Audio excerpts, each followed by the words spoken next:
Okay. Very good morning, everyone. I, Dr. Sanket Charkha of Sinhagad Institute, Savitribai Phule Pune University, welcomes you for today's second session on the trade agreements. We are here to study and learn about the International Business Economics, Chapter 2, which is Trade Policies. To give you a brief overview about what we have seen yesterday, with respect to the trade agreements. We have seen an introduction with respect to the what is a trade agreement, what are the various components of trade agreement, and how the particular trade agreements takes place or comes into picture.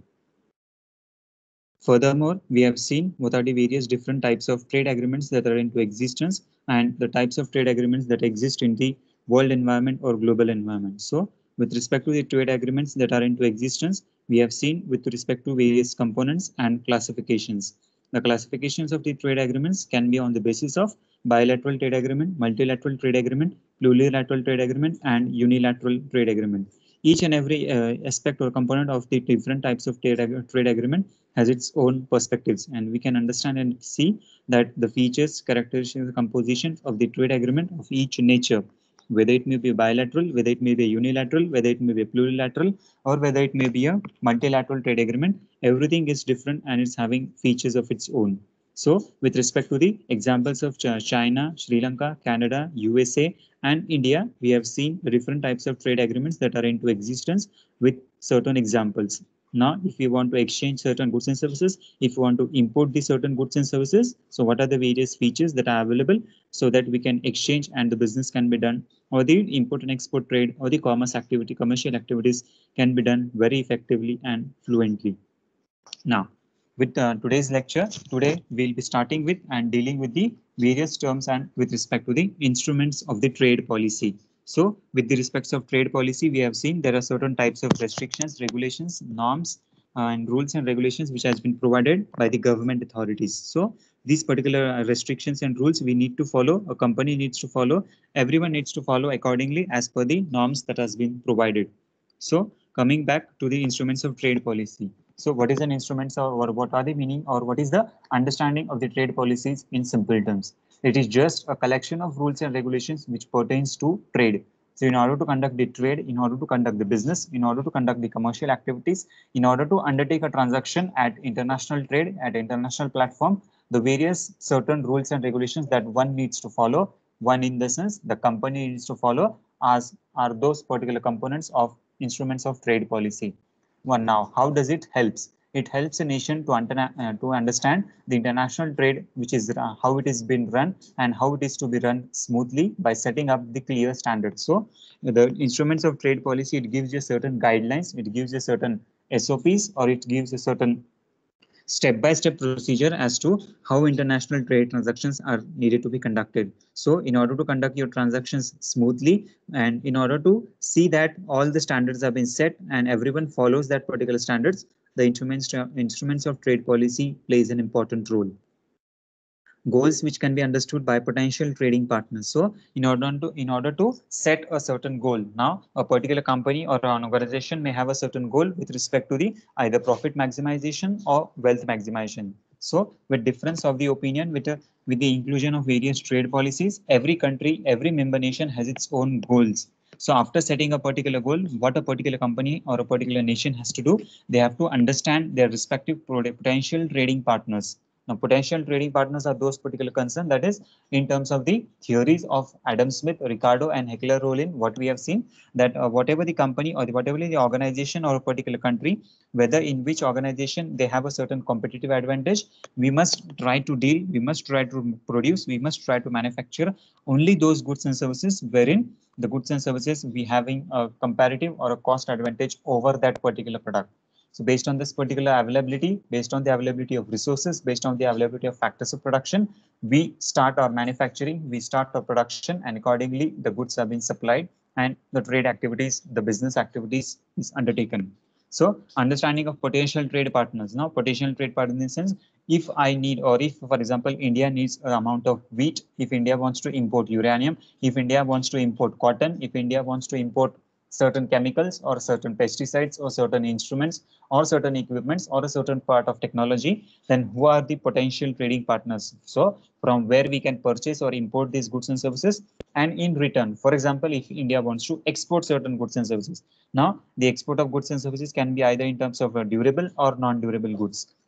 Now, our handloom, handicraft, powerloom, saris, cloths, textile, food processing products, and so on. So, these types of goods and services, if we want to export. So, what are the various potential trading partners that in which countries these particular goods can be traded or exported, that we need to identify. So, based on your goal identification, based on your partners who are into international trade, the instruments of trade policy helps you to understand and realize and set a certain guidelines in that perspectives.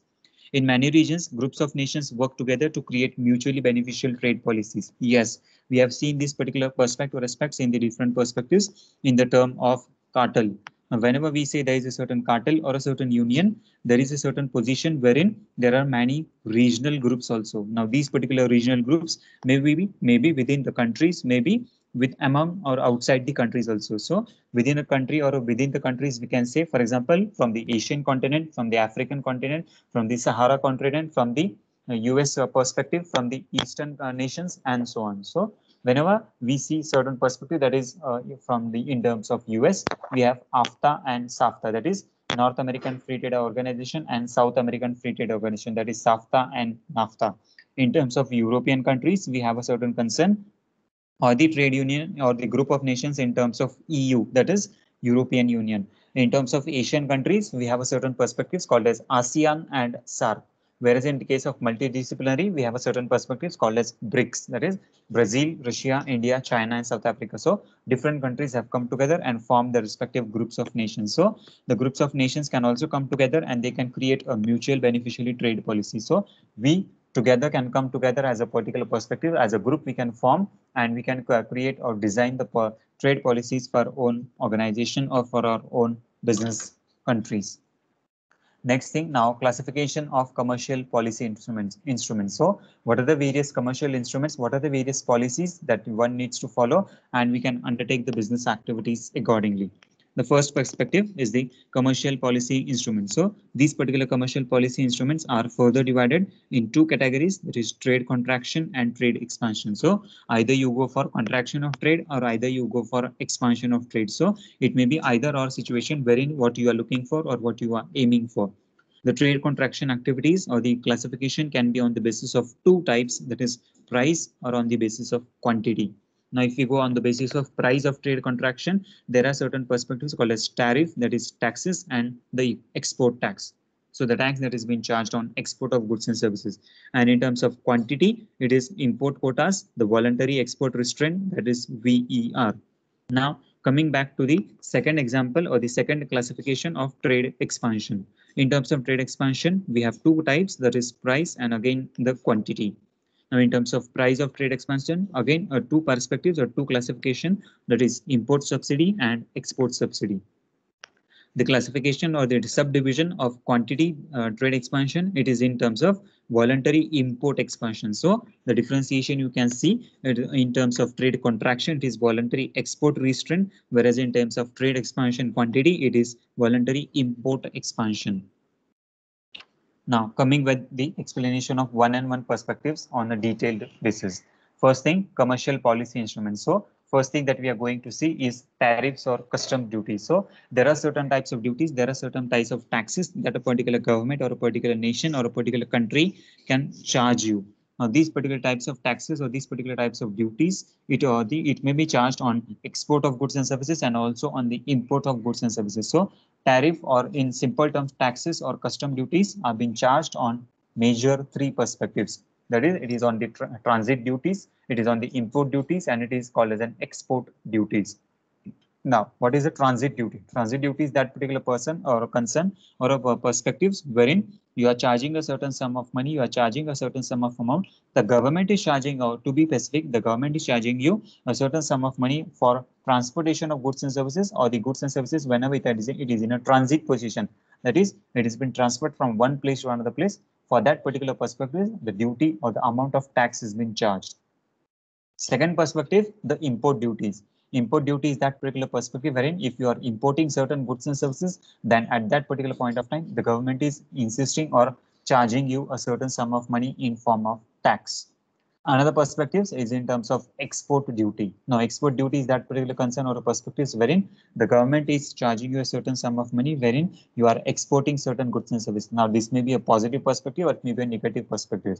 Now, positive perspective in the sense, now if the particular goods and services have been produced in a special economic zone, and if those particular goods have been exported, then the government gives you a certain subsidy or a certain remedy wherein you can claim back or additional claim back your charges or your taxes accordingly. So the goods which have been imported or exported in special economic zones, so that particular goods have been free tax goods. So at this point of time, the tax is not being charged and it is an free tax goods and services.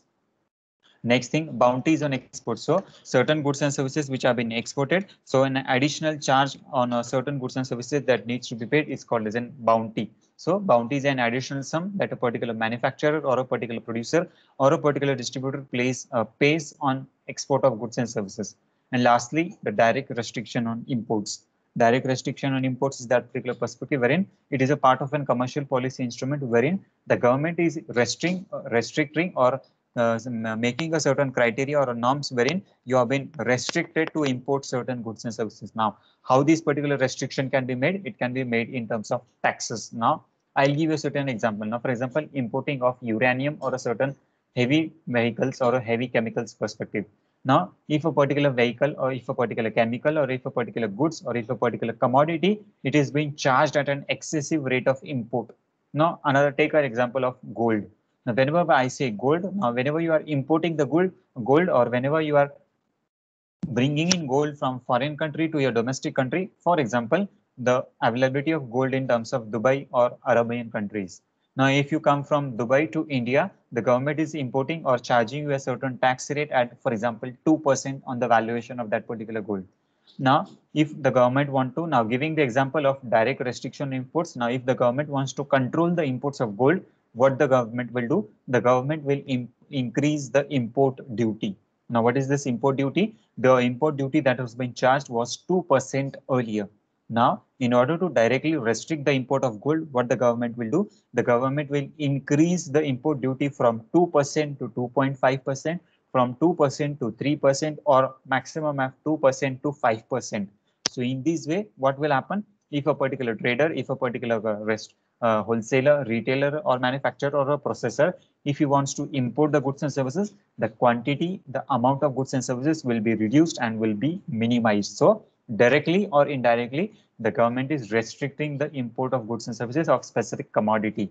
So in terms of commodity also, it is possible. In terms of goods, in terms of services, it is possible. Another perspective, for example, availability of uranium, sulfur, hydrogen, chlorine, and so on. So certain types of chemicals which are of hazardous or harmful nature, for this particular concern also, the government may increase or decrease the import duty or the import charges. Example, for example, the availability of uranium in Australia. Now, everyone knows or we are very well aware that the availability of uranium or iron ores or a certain chemical is available in abundant nature in Australian zone. Now, if a particular trader, if a particular supplier, if a particular manufacturer comes to a certain picture that he signs a transaction or he signs a certain deal for import of uranium from Australia, the current rate of importing duty is, for example, 0.5% of the taxation or of the transaction value. Now, after a point of time, if the government feels that the restriction should be made or imposition or the certain restriction should be made on importing the goods and services with respect to uranium, the government can increase the import duty on uranium and it can increase it up to 2%, 5%, 10%, whatever it may be, depending on the terms and conditions, norms and policies that have been set by the government authorities. So at this point of time, what we can see, the government is directly restricting the imports by imposing a specific tariff or a specific custom duty to control on in order to restrict the amount of imports of goods and services. Now, major classification in terms of your trade contraction or trade expansion, the major classification of commercial policy or instruments of trade policy that we have seen. So dealing with one by one in detail. So tariff on export tax. So tax placed on a goods from a certain country. So at this point of time, what we can see, we can find out that if a particular goods and services is been either imported or exported from a particular country, the government can impose a certain tax on this particular goods. So tariff on the export taxes. So if you are exporting other certain goods and services, the government may impose a certain tax or it may reduce the amount of tax. Now, for example, if you are exporting a certain goods and services to a certain friendly nation or a MFN nation. So at this point of time, what the government can do, the government can reduce the rate of tax. Now, in order to promote the handloom, handicraft, powerloom, and the textile industry of India, what India has done, India has reduced the amount of export duty. Now, if this particular amount of export duty has been reduced, what happens? It is always promoting the transaction. It is always promoting the exports. And if the tariff or the export or if the export duty has been reduced on a certain goods or a certain industry or a certain product, what happens? There is increase in the export of goods and services. And with the increase in the export of goods and services, there is additional creation of revenues also, creating the economic barriers to trade. So at the certain point of time, it has been found out if the particular export duty is creating an economic barrier to trade, what happen? The government may take a certain decision to either increase the tax duty or it may take a decision to reduce the tax duty. So at this point of time, what we need to understand? We need to understand and we need to identify which type of economic barrier to trade is it of, whether it is a positive barrier in terms of taxes or whether it is a negative barrier in terms of taxes. So the identification of the types of the barrier we need to identify, and accordingly the goods and services can be either exported or it can be imported accordingly. Raising the price of goods. So if at any point of time, if the government feels that if the price of goods and services are a bit higher or a bit lower, then accordingly the price of the goods and services can also be set, and the price of the goods and services can be decided by the intervention or intermediation of the government authorities. So export on duty, export taxes that have been made. So either now export of taxes in the sense, now whenever you are exporting certain goods and services, the government may impose a certain export duty at a very higher rate or at a lower rate. So that decides what will be the price of your product. So why? Because already the prices of the goods and services is included, or the goods or the taxes perspective is always included in the maximum retail price that you set for your product. Increases the cost to sell the domestic goods overseas. So what happens if excessive export duty is being charged? What happens? It increases the cost of selling to the domestic goods which is being sold in the overseas market or in the world market. So at this point of time, the tariff or the tax on the export duty or the export goods and services needs to be set in a certain way that it is not hampering your domestic market also, and it is not hampering your international or the global or the overseas market also. I hope everyone must be clear about it. We'll continue. If you have any questions in the middle or in the view, you can ask accordingly. Next thing is the second perspective, that is voluntary export restraint. Now, voluntary export restraint, that is VER, is a certain perspective wherein the trade restrictions on the quantity of goods that an exporting country is allowed to export to another country. So, voluntary export restraint. Now, specifically, restraint means on a certain export of goods and services, what happened? The government imposes a certain condition on a certain quality or a certain norms with respect to the quantity of goods and services. Now, quantity of the goods and services, for example, if you want to export saris, if you want to export plastic goods and services to a certain nation or to a certain country. Now, whenever you are exporting certain goods and services to a certain foreign countries, what happens? You are allowed to export certain goods and services within a terms of specific quantity. Now, quantity specifically in terms of, for example, it may be either 10 kg, 1 kg, 100 kgs, 1 ton, 500 ton, and 1 billion ton, and whatever it may be. So depending on the ton or depending on the quantity also, you can export these particular goods and services. So for certain types of goods, for certain types of services, or certain types of commodities, the government can impose a certain restriction. Now,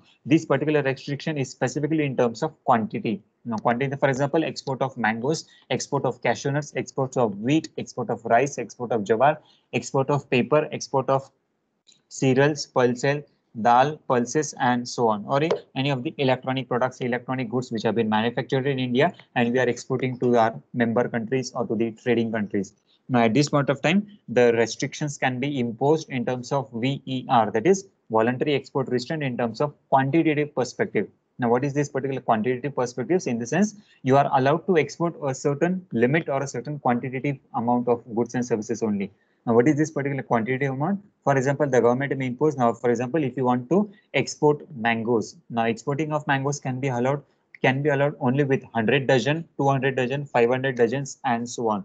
Exporting of wheat. Now, if you are exporting the wheat to certain country, if you are exporting rice, if you are the exporting dal, pulses, sugarcane, sugar to certain exporting countries or to the uh, friendly countries, then at this point of time, what the government may impose you a certain quantity restrictions. The quantitative restrictions can be in terms of kilograms or in terms of tons also. That is, you can export the goods or services to 1000 kilo, 1 ton, 5 ton, 10 tons, 100 tons, and so on.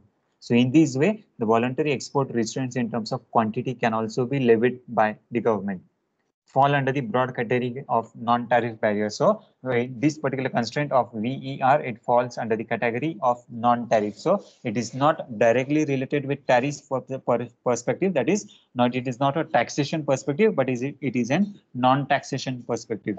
Effects of voluntary export return, yes, it is having a directly positive impact on the export of goods and services. So voluntary export restraint, that is VER, is directly affecting positively with respect to your export of goods and services. Another perspective is the combination or the differentiation between the import subsidy and export subsidy. So for exporting certain goods and services, the government provides you a certain subsidy. And for importing a certain goods and services, the government either imposes or provides a subsidy for you, or it take back the subsidy on goods and services. So subsidies on goods and services that becomes payable to the resident producer. So import subsidy can be charged by a certain government, or a certain policy can be framed in which the government is imposing or taxing a certain subsidy or tax or providing a certain subsidy if you are importing a goods and services from a friendly nation. Now we had seen a certain perspective called as an MFN clause. Now MFN clause is a certain concern, that is a most favored nation clause. Now in terms of most favored nations, what happened? We have a certain friendly relations with Russia, we have a friendly relation with Bulgaria, we have a friendly relation with UAE, we have a friendly relation with Europe, US, Japan, and so on. Now, at this point of time, if you are importing certain goods and services from the friendly nation clause or the from the MFN nations, what happens? The government restricts or reduces the subsidies or provides you a certain subsidy to import these goods and services from the friendly nations or from the known nations. Now, at this moment, what happens if you are importing these certain goods and services from a two different perspective, from a MFN nation or from a non-MFN nation? Then at this point, what happens?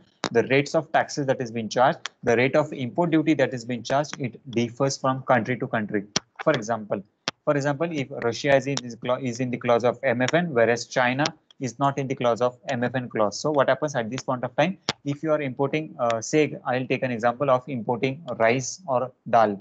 Now, whenever if you are importing rice from Russia, what happened? The import subsidy, the subsidy or the import duty that will be charged by the government is at, for example, 2%. Now, if you are importing the goods and services from Russia in terms of rice, the import duty or the import taxes will be at 2%. Whereas if the same product, same quantity, same quality, if you are the rice, if you are importing from China, the import duty will be at 2.5% or 3%. So it is you have to decide. It is you have to take the decision, and as to from if you want to import the goods and services from either Russia or if you want to import the goods and services from China. So accordingly, your decision matters. Your decision is taken into consideration, and you either import the goods and services from Russia or China, and accordingly you pay the taxes of either 2% or 2.5%. So in this way, the subsidy on import of goods and services is also being provided. So it is a directly concern of tariff barrier, wherein the taxation is into perspective. Export subsidy, the government is policy to encourage the export of goods and services. Now, in order to export certain goods and services, in order to encourage the export of goods and services from the domestic country to the international country or the to overseas market, the government gives you certain export subsidy in terms of, or sorry, the export subsidy in terms of your constraint with respect to the reduction of taxation rates. Now, taxation rates, for example, we have a friend, I'll continue with the same example. You have a friendly relation with Russia, and we have not MFN clause with China. So if you are exporting certain goods and services to Russia, the export duty will be charged at a very lower rate. And if you are exporting certain goods and services to China, the export duty will be charged at a certain higher rate. For example, if the export is for Russia, the export duty may be at a 3% or 0.5%. Or if you are exporting the goods and services at China, The export duty may be at 3.5% or 1% respectively, whatever may be the type of goods and services. So with respect to the export concern also, the prices can be set with respect to the MFN clause, and the government can give you a certain encourage to export those goods and services and may provide a subsidy in terms of direct benefit in terms of taxation. Export subsidy helps to reduce the price which has been paid by the foreign importers. So if the foreign importers want to import the certain goods and services, and we want to export the certain goods and services, it reduces the price of this particular product. So how the particular price of this particular product reduces? For example, if you are exporting sari, now for exporting the saris textile cloth from the Indian market, what happened? The government is not providing you an additional benefit or additional taxes on certain goods. So what happens in this particular case or particular situation? Now, if you are exporting these goods and services to a certain member nation or to a certain friendly nation, the government will reduce those particular taxes, wherein you don't have to pay additional export duty, and the importing country don't have to pay the additional import duty on these particular goods and services. So at this point of time, what happened? Both the perspective, that is your domestic manufacturer or domestic exporter also gets benefited, and the foreign importer also gets benefited simultaneously. It generates when internal price supports and is a guaranteed minimum price for a commodity. So it is always supporting the internal conditions of the environment. So it is always benefiting the internal conditions of the importer as well as for the exporter, and the minimum price for a commodity is also being set by respective concern of an export subsidy. So export subsidy helps you to provide a conducive environment with respect to the control of all factors of production accordingly. So it helps you to control the prices of the particular product, quantity of a particular product, and reduces the price level within your domestic market and international markets also.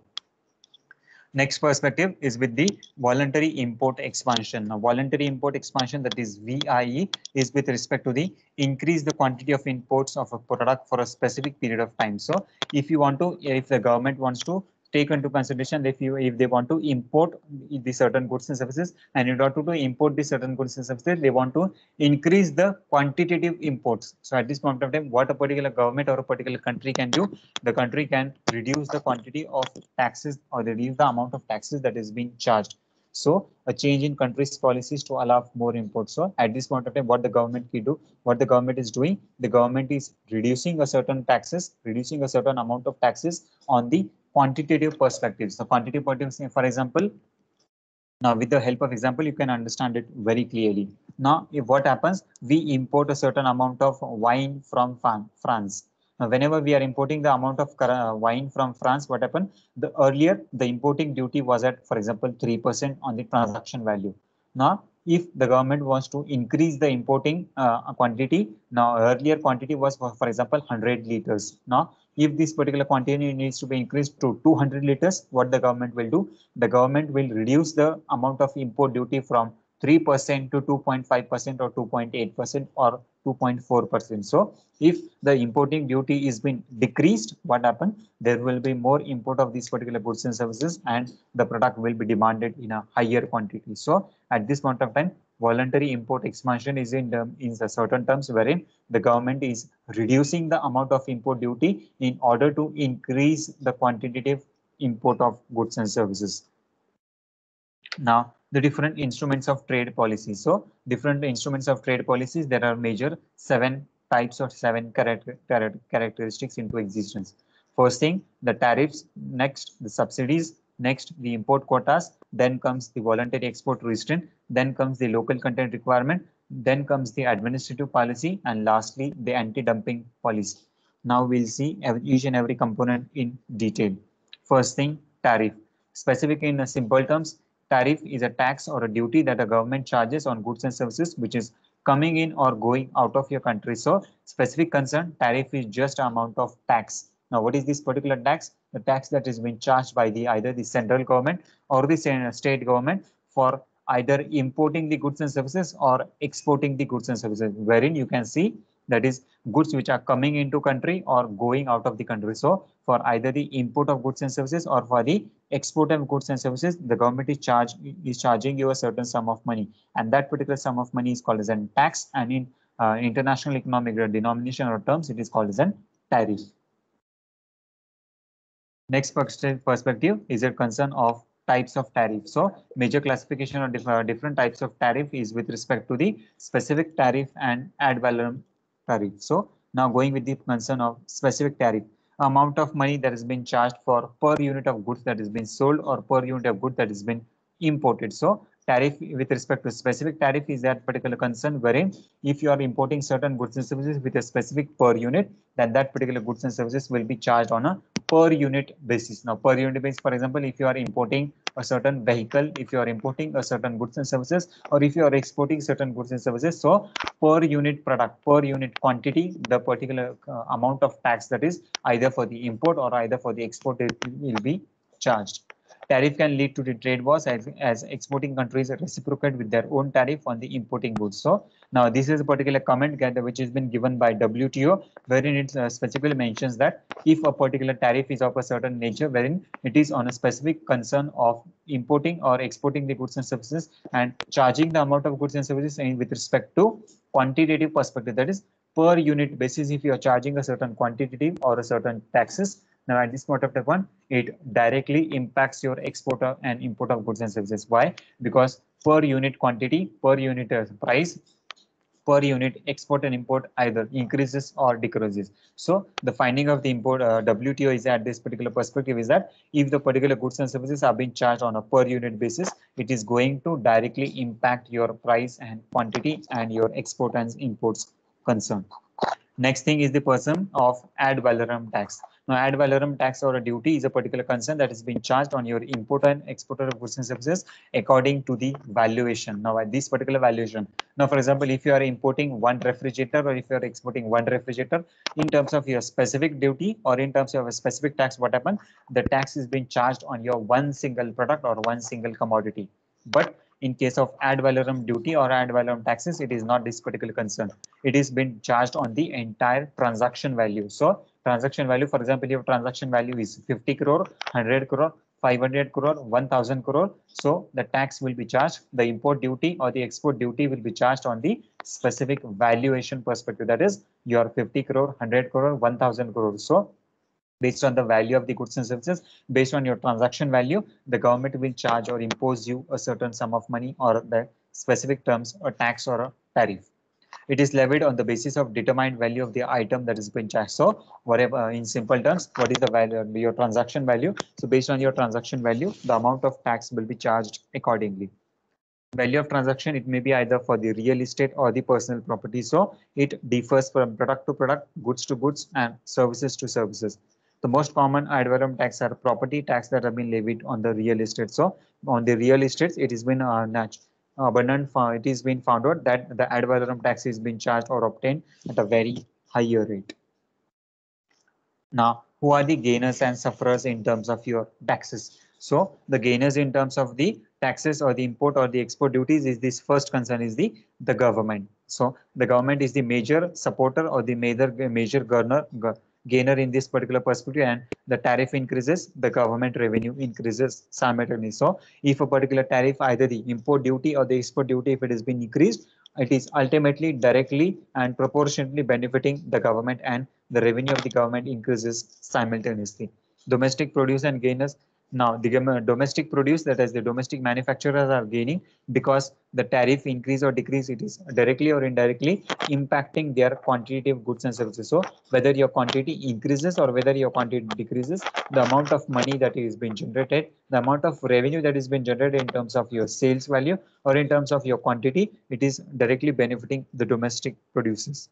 Now, who is going to suffer at this particular point of time? So an increase in the taxes or an increase or decrease in the taxes, it is directly suffering to the, or it is directly affecting the ultimate consumer. Why?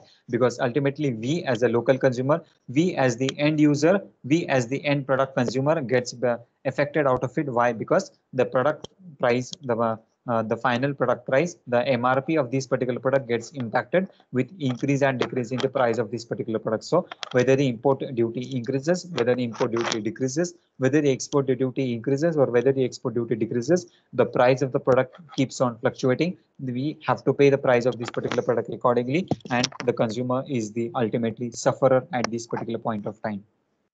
Now, the second perspective is the concern of subsidy.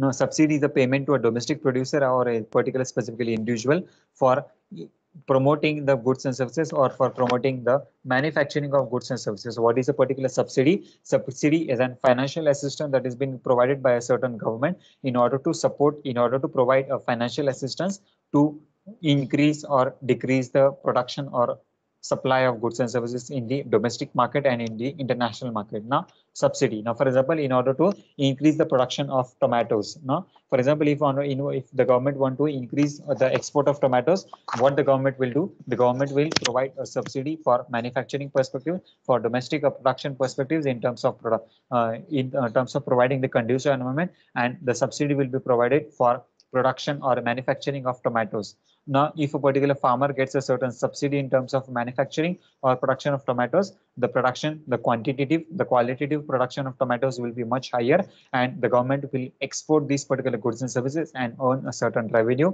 in their treasury or in their fiscal year. So what happens at this particular point of time? The subsidy is given in terms of a financial benefit. It is given either in terms of tax relief, or it is given in terms of a loan, or it may be given in terms of a domestic producer or to a government or to the local producers also. So at this point of time, what we can see, it is a cash grant. It is a financial assistance that has been given by the government in order to increase the import of goods and services, or in order to increase the imports and exports of goods and services and maintain the balanced situation. Next perspective is with respect to the import quotas. So import quota is a certain concern wherein the government is imposing a certain restriction with respect to the increase or decrease in the quota state. Now, this particular quota may be in terms of your quantity or qualitative perspective. So the government can give you a certain quota that if you want to import certain goods and services, you can be allowed to import the goods with respect to specific concern, with respect to specific quantity only. So if you're going to import a certain goods and services, so at this point of time, what happens? The quota can be with respect to the specific quantitative perspective. Now, if you want to import certain uranium, if you want to import certain dals, pulses, cereals, certain types of goods, certain types of chemicals, certain types of goods which are of a daily consumption, certain types of goods which are either durable or non-durable. So at this point of time, the government can import a certain restrictions with respect to the quota perspective. Now, what is this particular quota? Now, this particular quota is in terms of quantitative perspective. Now, quantitative perspective is that particular concern wherein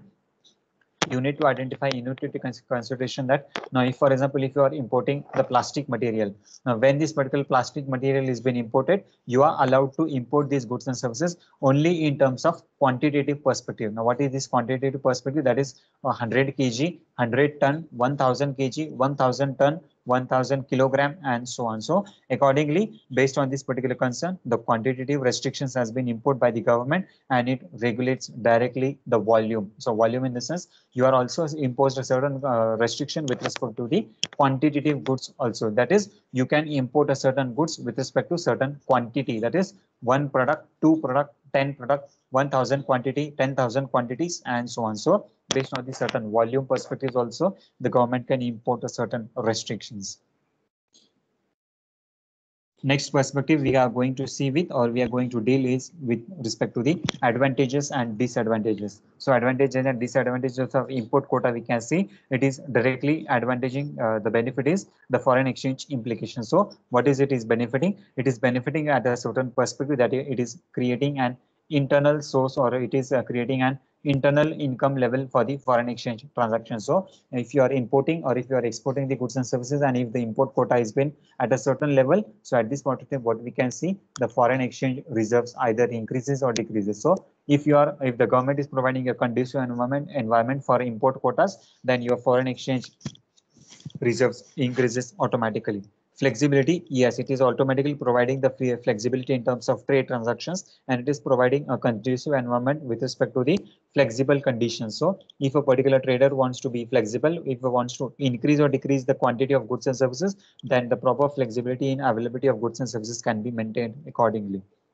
Next perspective is with the disadvantage of the import quotas. So disadvantage of import quotas is that particular concern wherein you can see the corruption, the monopolistic profit situation, the growth of the monopoly in the market, and the distortion in trade can increase simultaneously. So ultimately what happened, it is a certain concern that it may be create a disadvantageous situation, and it may harm the global or the local environment or the domestic environment simultaneously. Next thing is the perspective of the trade protectionism. Now, trade protectionism is a certain concern or a policy wherein the government is trying to create a conducive environment in order to protect the trade of the domestic market as well as the international market. So, certain environment, certain measures that have been taken by the government in order to protect the trade at the international level, in order to protect the trade at the domestic level, in order to protect the trade at the local level. That particular policies, that particular framework, that particular condition or the conducive environment can be created with respect to the trade protectionism. So trade protectionism is a particular concern that is politically, domestically, or a certain international level, you are motivating the defensive measures of a certain government. So the various measures that have been taken by a certain government to either increase the import or decrease the import in order to increase the export or decrease the export. So certain measures are called as the measures for protectionism of trade perspectives. Different advantages and disadvantages with respect to the trade protectionism. So you can see in this particular slide that the government or the particular company is trying to grow strong in a new industry wherein the rates of tariffs will protect the foreign competitors. So the rate of tariff, whether it may be a positive tariff or a negative tariff, whether it is at an increasing rate or a decreasing rate, it will directly impact your domestic market and it will impact your international or the global or the foreign markets also.